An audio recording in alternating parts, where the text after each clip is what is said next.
Assalamualaikum warahmatullahi wabarakatuh. Perkenalkan, nama saya Noni Hidayati, NIM 12 Syebit 20. Di sini saya akan melakukan konseling penkes perawatan pada bayi baru lahir. Disimak ya videonya. Bu, apakah benar dengan Ibu Ayunda? Benar, Ibu. Baik, Bu. Di sini saya Noni Hidayati, Bu ya. Di sini saya bidan yang bertugas pada pagi hari ini. Bu, jadi di sini saya akan menjelaskan bagaimana sih cara perawatan pada bayi baru lahir, Bu ya. Jadi definisinya di sini bayi baru lahir itu yaitu kita merawat bayi tanpa tenaga medis atau bidan, Bu ya. Jadinya kita merawat dengan sendiri di rumah sampai dia dewasa gitu. Kita harus mengetahui bagaimana cara memandikan bayi, cara membuat hangat bayi gitu, Bu ya. Kita lakukan apa yang buat kita bisa gitu. Jadinya kita belajar sendiri di rumah gitu, Bu. Terus di sini saya akan menyebutkan, Bu, tujuan-tujuan dari perawatan pada bayi baru lahir, Bu, di sini, Bu. Seperti di sini, Bu ya.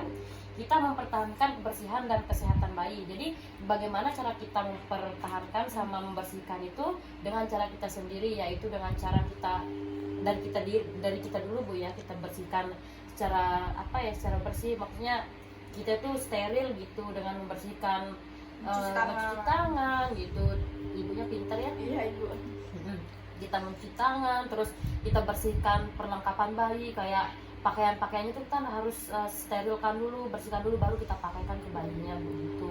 Terus di sini selanjutnya ada mempertahankan kehangatan dan mencegah suhu bayi mencegah suhu bayi turun gitu, Bu. Jadinya kita harus mempertahankan kehangatan tubuh bayi itu seperti kayak kita misalkan nih kayak bayi baru lahir, Bu ya. Kita kan ada metode kayak kanguru gitu, Bu. Kita mempertahankan kehangatannya gitu. Jadinya kita harus bagaimanapun caranya agar bayi itu tetap hangat gitu, sama suhu badannya itu tidak turun, Bu. Jadinya kita pertahankan, Bu. Nah, jadi gimana caranya kita harus mencegah apa yang membuat bayi itu infeksi, kayak kita cegah gitu apa yang membuat dia cedera, kayak mau dia buat dia sakit atau apapun itu, Bu. Jadi kayak kita mengidentifikasi itu apapun yang akan terjadi, Bu. Kita melihat situasi kayak apapun itu, Bu ya. Terus di sini juga, Bu, Ibu lihat sendiri ada macam-macam perawatan bayi baru lahir. Jadi di sini macam-macamnya itu yang pertama itu kita harus memberikan ASI gitu pada bayi yang baru lahir. Itu terutama, Bu ya, paling utama itu kita harus memberikan ASI pada bayi baru lahir. Misalkan kayak gini, Bu, saya kasih contoh, Bu ya. Misalkan dalam satu hari itu, Bu ya, kita harus kasih si bayi ini selama 8 kali kita kasih menyusui itu, Bu. Bagaimanapun caranya, misalkan bayi kita nih, bayinya Ibu tidur, misalkan udah lama dia tidur, misalkan selama 2 jam atau 3 jam itu dia tidur, kan bayinya lebih baik Ibu itu bangunin. Gimana caranya biar bayi itu bangun, terus Ibu kasih ASI gitu. Bagaimanapun caranya Ibu harus bangunin selama 8 kali lah minimal gitu. Walaupun bayinya sedang tidur, pokoknya Ibu harus bangunin lah, intinya tetap pokoknya Ibu kasih ASI 2 jam sekali gitu, Bu ya. Ibu itu harus beri ASI dari pagi, siang, sore, malam. Kalaupun dia lagi tidur tuh seperti yang saya bilang tadi tuh Ibu tetap bangunin, Bu ya. Intinya itu rutin Ibu kasih biar bayinya tuh tetap sehat, Bu. Jadi Ibu itu harus membersihkan payudaranya sebelum menyusui gitu, agar bayinya itu tidak terkena kayak kuman-kuman gitu, infeksi atau bakteri di payudaranya. Sebelumnya Berarti wajib kita bersihkan payudara, Ibu, sebelum kita menyusukan bayi? Iya, Bu, wajib banget karena bakteri di payudara kita itu kan kita nggak tahu, nanti pas setelah menyusui itu kan siapa tahu ada bakteri masuk, kita lupa bersihkan kan, itu bayinya tuh agar tidak terkena infeksi. Berarti Ibu itu harus tetap cuci dulu, bersihkan dulu, Bu, payudara. Untuk Ibu nih, Bu sendiri, Bu ya, Ibu itu harus tahu ASI eksklusif itu selama berapa bulan, Bu, kita kasih. Berarti selama 6 bulan, Bu. 6 bulan, Bu ya, setahu Ibu ya. Iya. Ya memang benar, Bu. Jadinya kita kasih ASI ke anak kita itu selama 6 bulan itu full ASI eksklusif, nggak ada campuran apapun, nggak ada Ibu kasih obat, nggak ada Ibu kasih makanan pendamping, atau maupun kayak orang-orang lain kan biasanya yang belum tahu info, Bu ya, yang belum tahu konseling itu dia kasih kayak kayak MPASI yang dibeli-beli itu sebenarnya nggak baik, Bu. Itu nggak boleh kita kasih pada bayi tersebut. Berarti pokoknya umur 6 bulan. ya, pokoknya itu umur 1 sampai 6 bulan itu nggak boleh kita campurkan, pokoknya full ASI eksklusif, Bu, kita kasih bayinya. ASI yang 6 bulan yang eksklusif full itu banyak sekali keuntungannya, Bu, pada bayi baru lahir itu, Bu ya. Sampai 6 bulan itu banyak sekali keuntungannya.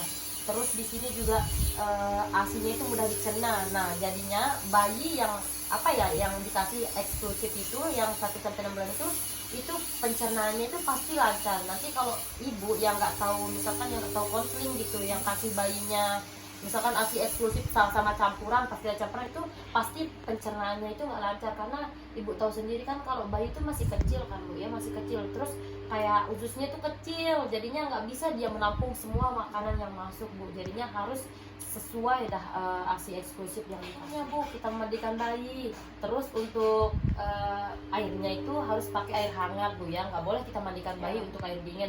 Kenapa bu? Karena bayi baru lahir itu kan seperti yang saya bilang tadi tuh membutuhkan kehangatan ya bu, jadinya bayi itu harus dimandikan sesuai tepat waktu gitu. Misalkan nih ibu tinggalnya di pegunungan atau di kampung bu ya, beda kan kampung sama pegunungan kan, atau di desa-desa.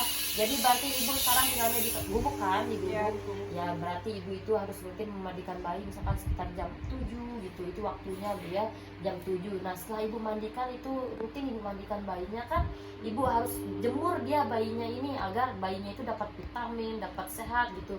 Tapi pas ibu jemur bayi ini, ibu tutup matanya si bayi gitu agar tidak terkena gitu kan, matanya bayi beda sama mata kita yang udah dewasa bu.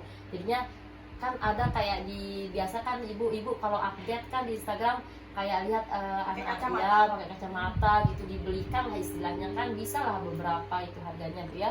Jadinya kalau ibu udah mandikan sesuai kan, di pagi hari sama sore hari itu kan 2 kali sehari ibu mandikan ya, 2 kali bu ibu mandikan 2 kali pagi ya, sama sore. terus paginya itu kan ibu jemur pakai kacamata, itulah lengkap. Nah jadi kan pas ibu memandikan itu, ibu pakein sabun apa enggak bu bayinya? Pakein bu. Pakein. Terus lah pakein gimana bu? Ibu keringkan atau gimana? Setelah misalkan sekarang bayinya itu mandi bu nih, terus saya sabunin ini tali pusatnya, terus saya keringkan, terus kasih bedak ibu. Nggak boleh bu sebenarnya, nggak boleh. Oh, siapa yang kasih info ke ibu kalau ibu tuh kasih bedak sama bayi? Soalnya kan di lingkungan saya orang-orang yang udah melahirkan, yang melakukan perawatan tali pusat pada bayinya itu selalu ada yang ngasih bedak, ada yang kasih minyak. Sebenarnya itu bu tidak dianjurkan. Mulai sekarang coba ibu mulai hidup sehat bu ya, ibu nggak boleh pakai bedak-bedakan kayak begitu bu. Soalnya kenapa bu, kita merawat tali pusat itu kan semuanya itu harus steril, bersih, kering dan terbuka bu. Itu nggak bisa bu, tali pusat itu kan mudah terinfeksi bu ya. Tapi kalau kita pakein sabun nggak apa-apa, pakein saja. Intinya nanti kalau udah ibu pakein sabun, ibu bersihkan handuk, terus ibu pakein apa namanya dengan kering, pokoknya itu harus kondisi terbuka bu, agar tali pusatnya ini kering dan bersih bu. Jadinya nggak boleh ibu pakein bedak gitu kayak minyak-minyak kan nggak boleh bu. Biasanya kan kalau di kampungnya ibu kan kayak katanya ibu itu sebenarnya itu tidak dianjurkan. Jadi walaupun ibu disuruh sama mertuanya, ibu cobalah lakukan yang sehat sekarang. Ibu nggak usah pakai bedak-bedak lagi bu ya, seperti itu. Jadinya kalau kita membersihkan tali pusat itu, kita juga harus bersih bu. Yang sebagai ibunya, ibu harus cuci tangan dulu, ibu harus apa namanya, ibu harus steril ya, pokoknya steril, cuci tangan pakai sabun gitu bu ya. Berarti kalau apa namanya, kalau tali pusat itu dia sembuh sendiri bu ya? Ya bu. Dan juga bu ya, ibu nggak boleh bungkus tali pusat itu pakai apa, kasar gitu atau kapas, itu nggak boleh bu, nanti nempel jadinya kan luka dia lagi, jadi membengkak kayak ada nanahnya gitu keluar, itu nggak boleh bu. Pokoknya dihindari lah bu ya yang seperti itu bu. Terus yang ini bu, mengganti popok. Nah jadi untuk yang mengganti popok ini bu, biasanya ibu sekarang pakein popoknya, pakai nananya popok nggak Iya, bu? pakein Bu ya. Jadi pas kita pakai popok itu, kita harus jaga kebersihannya juga bu. Misalkan biasanya kan nih apa, kalau bayi pakai popok itu kan biasanya di sela-selanya itu kayak merah gitu. Merah, suka merah bu. Terus ibu kasih bedak apa enggak bu? Pakein bedak. Pakai bedak tapi tipis-tipis ya, nggak boleh terlalu tebal, karena beda ceritanya juga kalau kita pakein bedak terlalu banyak bu. Jadinya kalau yang mengganti popok ini, ibu usahakan mengganti popok tetap bu ya dalam sehari itu. Misalkan di pagi sebelum mandi, pasti bayinya kan makan dulu kan, makan, terus sebelum ibu mandikan pasti kan dibuka dulu popoknya. Nah itu ibu bersihkan dulu bu, pakai air hangat dulu ibu, kayak kompres gitu, biar apa sih, biar nggak kayak bahasa sasaknya gitu letak gitu kan, kayak kemerah-merah yang letak infeksi gitu bu. Itu nggak boleh bu ya, ibu harus bersihkan dulu pakai air hangat, pakai air dingin gitu, biar si bayinya itu nggak gatel gitu. Nah nanti juga sebelum dia tidur bayinya ini, usahakan ibu juga ganti popoknya bu ya, bersih-bersih dan steril gitu ya minimal lah. Jadi ibu udah paham Bu ya tentang mengganti Iya, Ibu, popok ini sudah. Bu ya. Nah, jadi saya ulang lagi Bu, kita menjemur bayi Bu, itu menjemur bayi itu minimal 30 menit Bu ya, di jam 7 sampai jam 8 gitu kan. Itu cara merawatnya itu ibu selalu mencuci tangan intinya Bu ya, sebelum memegang bayi itu selalu ibu mencuci tangan Bu. Cara merawatnya ini Bu ya, bayi baru lahir kan ibu mencuci tangan dulu. Nah, jadi setelah dia lahir bayi kan kita tunggu dulu 6 jam Bu, baru dia bisa dimandikan kayak yang saya jelaskan tadi. Pokoknya bayi itu lahir kan Bu ya, terus ibu mandikan setelah 6 jam dulu baru bisa dimandikan Bu. Jangan membuahi apapun pada pangkal tali pusat Bu, jangan ibu taruh apapun di pangkal tali pusatnya ya. Seperti yang tadi Ya, jelaskan. kesimpulannya lah gitu. Terus jaga kebersihan bayi dengan cara mencuci tangan Bu, dengan cara mencuci tangannya ibu. Terus sebelum sudah memegang bayi itu pokoknya harus ibu mencuci tangan, steril lah dulu itu. Nah, jadi kalau bayinya tidur itu juga Bu harus menggunakan kelambu gitu, kayak yang biar nggak ada nyamuk yang gigit gitu. Pokoknya hindari bayi dari apa namanya asap rokok juga Bu. Suaminya ibu ngerokok apa enggak? Enggak, alhamdulillah. Kalau gitu pokoknya kalau suaminya nggak ngerokok hindari dari tetangga-tetangga Bu ya. Mungkin Bu itu saja Bu ya. Sampai sini paham Bu? Paham Ibu. Oh, baik Ibu, makasih Bu ya. Iya, Ibu. Semoga sehat selalu Bu ya bayinya Bu. Baik Ibu.